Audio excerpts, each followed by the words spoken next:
Votre fidélité honore la radio communautaire Maïndele Obunya. Voici votre grande édition qui commence par le titre. À la une de cette édition, Madame, Messieurs, finalement, le président de la communauté ira acquitter de son silence suite aux rumeurs qui prenaient place sur les réseaux sociaux. Maendeleo FM. Les enseignants naissance de pleurnicher suite au retard de leur paiement. Dieudonné Sikodi monte au créneau. Il nous dira plus dans cette édition des nouvelles. Maendeleo FM. Certains militaires ayant fouillé les lignes de front à Goma se caractérisent dans le banditisme. Joël Kamabou nous relatera les faits. Maendeleo FM. Tels sont les titres choisis parmi tant d'autres qui font l'ossature de cette grande édition vespérale. Je vous attends au détail. Ce journal vous est présenté par Denis Maki. Il s'appelle Jassi Rumbata pour la prise de son et la mise en onde de la réalisation de Sissilema, les youtubeurs, les concours rédactionnels de Jospé ou Ajorkim. Toutes les réunions réunissant le peuple ira été suspendues sur toute l'étendue de la province de l'Ituri depuis l'interdiction des saintes dernières par le maire de la ville.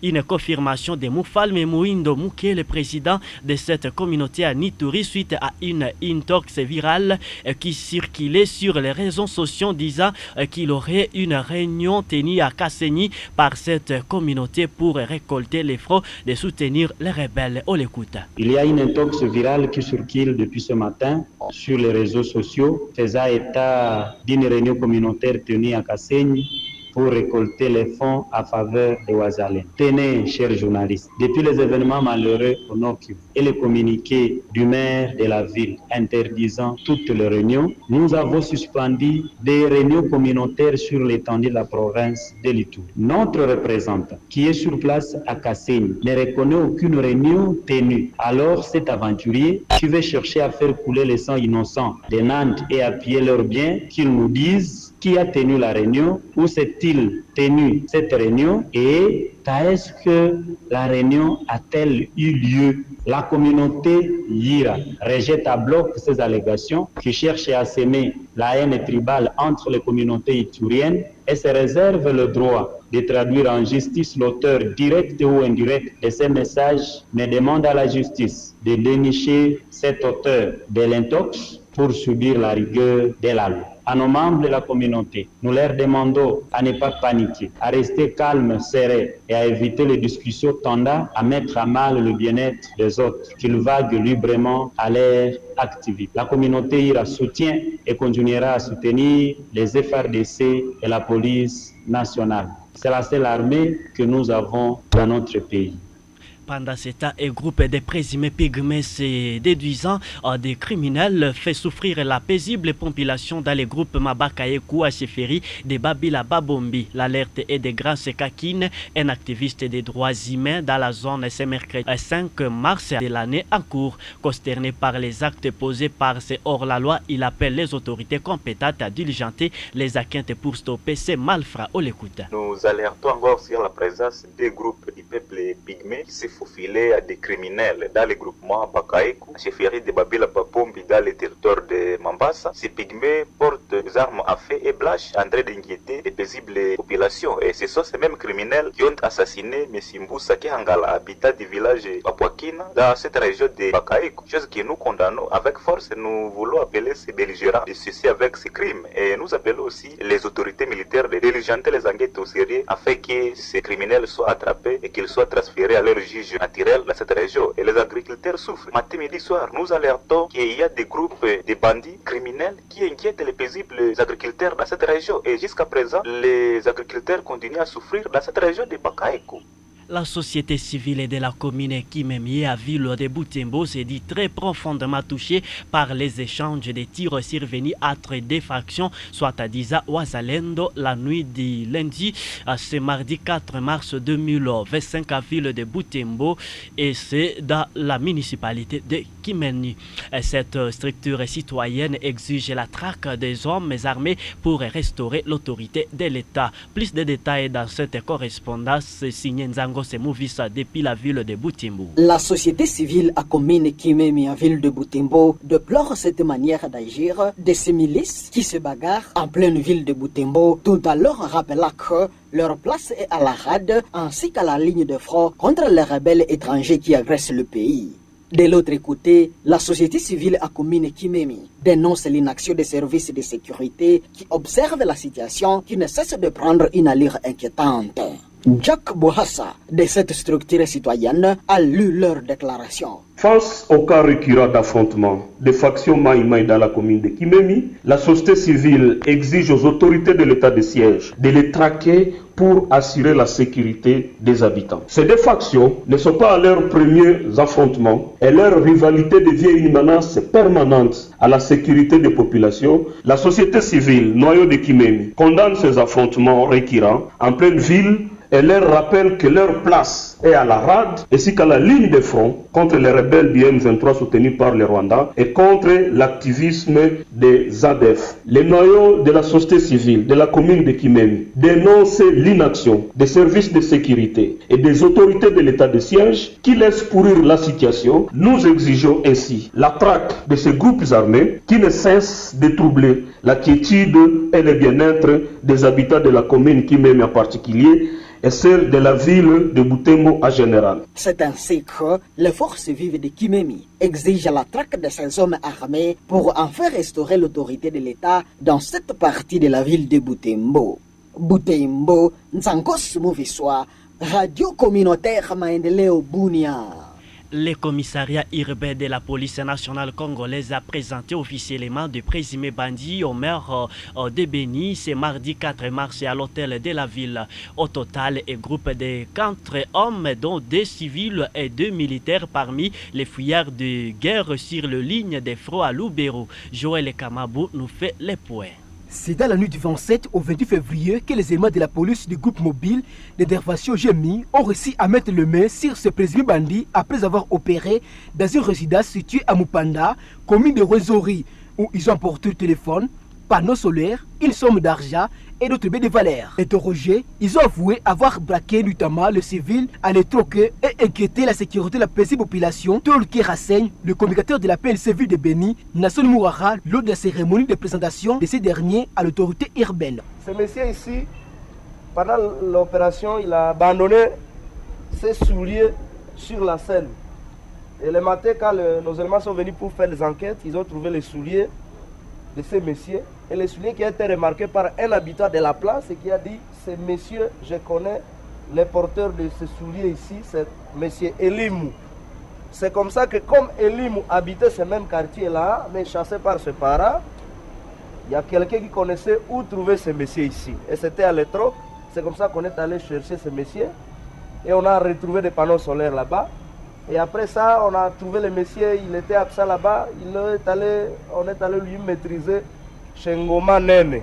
Et après, quand on l'a arrêté, il a dénoncé directement le monsieur ici. Au même moment, pendant que le monsieur était là, les militaires, c'est comme ça qu'il a été arrêté. Par l'interrogatoire, il a annoncé que non, il faut une équipe de 4 personnes. C'est comme ça qu'ils ont cité les militaires de l'autre côté, de la 31e brigade. Et les civils ici que vous voyez, ce monsieur en ville, c'est un manutentionnaire, toujours à l'étroc.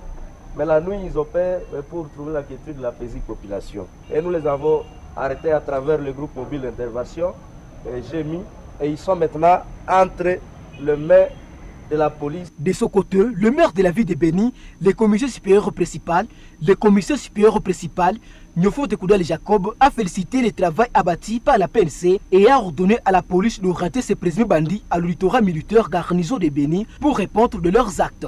À lui de noter que le service de sécurité sont bien déterminés pour sécuriser la ville. De ce fait, il a rassuré la population que le service de sécurité va récupérer un à un ces indisciplineux qui s'aiment terreur et les mettre hors d'état de nuire. Atoyo, bazako déranger population. Toza ko senga baya na para to identifier bango to lukera bango musala balingi koyoka te. Et voilà maintenant conséquence. Bon, je n'ai pas beaucoup de commentaires à faire. Je félicite d'abord la police pour le travail abattu. Le commandant Jemi, je mets tous ces 4 bandits à votre disposition, tout droit l'auditorat militaire pour la poursuite de leur dossier. Merci. On a fait parade. Le commandant secteur a besoin de tous les éléments pour réorganiser les unités afin de leur trouver du travail à faire. comme le indiscipliné ne manque jamais, nous allons le récupérer un à un pour le mettre hors état de nuire. Précisons ici que cette présentation intervient après que le maire de la ville de Béni ait lancé un communiqué sur l'instruction de la hiérarchie militaire, invitant les militaires à provenance des lignes de front, des brigades et régiments à la parade pour de nouvelles orientations de travail. Martelant qu'après la parade se suivra une série de couvre-feu pour traquer les récalcitrants. Les week-ends dernier 1er mars 2025, l'AFC Bar MV3 a remis au RDF Bar Rwanda Défense Force et groupe de combattants FDLR au poste frontalier des grandes barrières dans les districts de Rubavu. Pour l'acteur politique Maître Achille Kapanga, parlait alors d'une nouvelle stratégie envisagée par les Rwandais dans le but de justifier leur présence sur les sols congolais. Achille Kapanga appelle la population de Goma de se désolidariser avec les rebelles en vue de ne pas tomber au jeu de l'ennemi monté par Paul Kagame. On l'écoute. Suivi, on a vu les images qui circulent sur différentes chaînes, dans les réseaux sociaux, comme quoi on a de capturer les FDLR et les faire retourner chez eux au Rwanda. Nous disons, c'est bon, mais quand même le théâtre a aussi certaines limites. Les FDLR est en RDC depuis plus de 30 ans. Est-ce que c'est un jeune de 15, 20 ans, 28 ans et qui est maintenant aujourd'hui FDLR? Et les gens là qu'ils ont montré après de tenues neuves des FARDC, ce sont les tenues qu'on a récupérées dans des dépôts. Quand ils ont pillé, ils ont fait leur histoire à Goma. Nous pensons que notre gouvernement doit travailler sur pareille situation. Et le plus tôt possible. Pourquoi? Puisque Kagame veut maintenant commencer à justifier sa présence en RDC par rapport à ces images-là. Et comme la communauté internationale a souvent été naïve, on risque d'encore de redonner crédit à Kagame pour dire non, voilà, il a raison, voilà ce qu'il est en train de faire en RDC. Donc, à nous de communiquer, nous devons faire des actions concrètes pour montrer que cette fois-ci, on ne veut plus de ce théâtre-là. Et le peuple de Goma, de partout, qui nous suivent à l'instant, nous pensons qu'il est grand temps pour eux de voir que les théâtres qui se montent à Goma, c'est un danger pour la République. Il ne faut pas que les gens soient derrière de telles fantaisies. C'est mon appel que je lance à tous les Congolais, attaqués patriotes. Je dis que non, nous devons éviter d'être dans le jeu de l'ennemi. Cette attitude-là, ces jeux-là, cet théâtre que Kagame est en train de monter, sont dangereux pour notre République. Donc soyons prudents, soyons vigilants et surtout notre diplomatie doit être en marche pour étouffer vite ce théâtre que Kagame veut commencer. En tout cas, merci beaucoup. Les députés provinciaux si quotidiens donnés montent au créneau face au retard persistant dans les paiements des enseignants de la sous-division Ituri 1. Selon lui, ces professionnels de la Crée Blanche n'ont toujours pas perçu leur salaire de janvier et février, alors qu'ils continuent de travailler dans des conditions marquées par une insécurité grandissante en territoire d'Ndjougou. On l'écoute. C'est vraiment très touché et douloureux. Ça fait depuis le mois de janvier, février et aujourd'hui on est déjà au mois de mars. Les enseignants des territoires d'Ndjougou ne sont pas encore payés. Et je ne sais pas si c'est quel le problème parce que aujourd'hui si nous voyons les enseignants entre territoires de la province de Ritour sont déjà payés, mais que la particularité se fait seulement en Ndjougou, là où les gens sont en insécurité, là où les enseignants sont dans une condition très difficile. Mais nous regrettons la façon dont le gouvernement agit par rapport à l'égard de ces enseignants. Jusque-là, les enseignants ont séché les cours, les élèves sont à la maison, les enfants ne fréquentent plus l'école. Alors nous demandons au gouvernement de respecter sa responsabilité vis-à-vis à ces enseignants. Ils doivent respecter et payer les enseignants régulièrement parce qu'aujourd'hui, ce sont ces enfants victimes qui souffrent sur quelque chose dont ils ne connaissent pas la cause. Nous demandons au gouvernement de vite payer les enseignants d'Ndjougou car ces enseignants sont aussi comme les autres enseignants d'autres territoires ou de toutes les provinces de notre pays.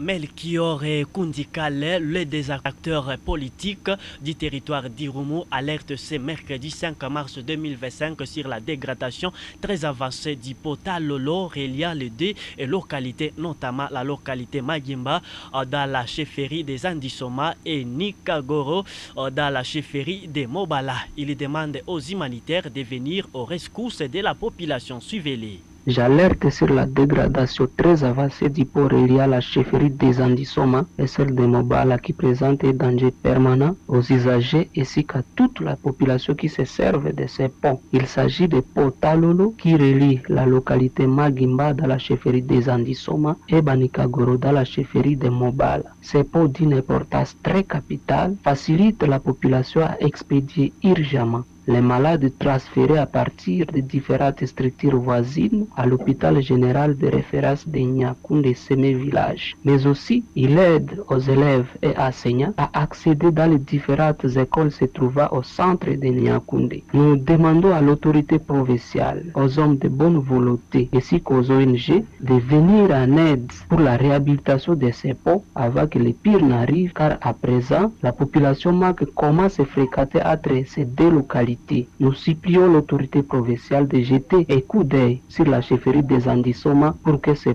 ponts soient reconstruits. Et nous demandons à la population d'être calme en tant qu'acteurs politiques. Nous allons nous mobiliser avec les autorités locales pour toquer partout pour qu'on trouve une solution durable. Messieurs et dames, c'est la fin de cette grande édition vespérale, mais c'est là qui nous ont suivis à court des diffusions. Pas de panique, voici les squelettes de ces radiojournaux. Maendeleo FM. Finalement, le président de la communauté ira quitter de son silence suite aux rumeurs qui prenaient place sur les réseaux sociaux. Maendeleo FM. Les enseignants naissance de pleurnicher suite au retard de leur paiement, si quotidien donné monte au créneau. Maendeleo FM. Certains militaires ayant fui les lignes de front à Goma se caractérisent dans le banditisme. Joël Kamabou nous a beaucoup dit. Maendeleo FM. Tels sont les titres qui ont constitué l'ossature de cette grande édition vespérale. Si vous l'avez aimé, dites merci à Denis Maki qui vous l'a présenté. Merci également à Jassi Rumbata pour sa manuelle technique. Merci à la légendaire de Sisilema, les youtubeurs.